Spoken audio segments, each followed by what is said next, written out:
আগামী 2রা এবং 3রা জুন নিজের সব মণ্ডলে সিপিএম এর নগ্ন চেহারা তুলে ধরার জন্য বিজেপির পক্ষ থেকে সংগঠিত করা হবে রাজনৈতিক কর্মসূচি। মাওবাদীদের বিরুদ্ধে সরকার যখন ডেডলাইন দিয়ে নিকেশ কর্মসূচি শুরু করেছে, তখন তাদের খতম করছে, তখন কান্নায় বুক ভাসাচ্ছে সিপিআইএম। মাওবাদীদের পক্ষে ওকালতি করতে গিয়ে প্রাক্তন মুখ্যমন্ত্রী মানবিক সরকার যে বিবৃতি দিয়েছেন, এই নিয়ে আজ রাজ্য জুড়ে সমস্ত মণ্ডলে বিজেপির পক্ষ থেকে সাংবাদিক সম্মেলন করে তীব্র নিন্দা এবং ধিক্কার জানানো হচ্ছে।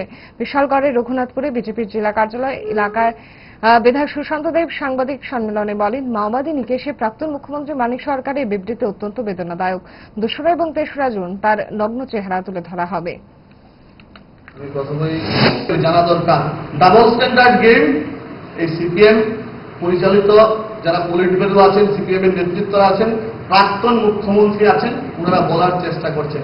এই বামপন্থীরা সশস্ত্র বিপ্লবের কথা বলে, এরা ভারত, চীন, পাকিস্তানের মধ্যে যুদ্ধ হলে কখনো প্রত্যক্ষভাবে কখনো পরোক্ষভাবে চীন পাকিস্তানকে সমর্থন করে দেশের সেনাবাহিনীকে নিয়ে প্রশ্ন তুলে। এটা কিন্তু আমরা দেখেছি গত কিছুদিন আগে ভারত পাকিস্তানের মধ্যে অপারেশন সিন্দুরের ফলে যে যুদ্ধ পরিস্থিতি তৈরি হয়েছিল, তখন কলকাতার রাজপথে বামপন্থীরা ভারতবর্ষের সেনাবাহিনীদেরকে নিয়ে প্রশ্ন তুলেছেন, পাকিস্তানের জন্য মায়া কান্না করেছেন।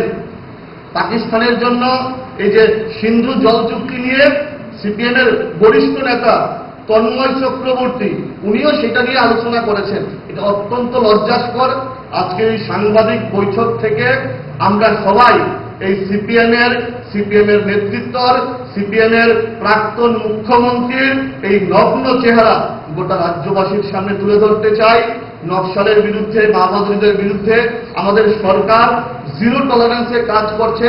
আমাদের সরকার দেশের সার্বভৌমত্ব রক্ষার্থে বদ্ধপরিকর। এই নকশাল অ্যাক্টিভিটিস, মাওবাদী অ্যাক্টিভিটিস ভারতবর্ষে চলতে দেওয়া যাবে না। সেটা নিয়ে আমাদের সরকার, আমাদের স্বরাষ্ট্রমন্ত্রী সবাই বদ্ধপরিকর। এবং আজকের এই সাংবাদিক সম্মেলন থেকে এই সিপিএম এর এই মাওবাদীদের প্রতি মায়াকান্নাকে তীব্র নিন্দা জানাচ্ছি, তীব্র ধিক্কার জানাচ্ছি। আগামী 2-3 তারিখ গোটা রাজ্যে ভারতীয় জনতা পার্টির পক্ষ থেকে প্রত্যেকটা মণ্ডলে 2 তারিখ এবং 3 তারিখ এই সিপিএম এর নগ্ন চেহারাকে আজকে আমরা সাংবাদিকের সামনে তুলে ধরলাম। আগামী দিনে আমরা আন্দোলনের মাধ্যমে, ধিক্কারের মাধ্যমে গোটা রাজ্যে প্রত্যেকটা মণ্ডলে, প্রত্যেকটা বিধানসভায় এই সিপিএম এর নগ্ন চেহারা, প্রাক্তন মুখ্যমন্ত্রী মানিক সরকারের নগ্ন চেহারা আমরা তুলে ধরব। ধন্যবাদ। জুড়ে থাকে বাঁধন আপনার চেয়েও আপন, জুড়ে থাকে বাঁধন আপনার চেয়েও আপন,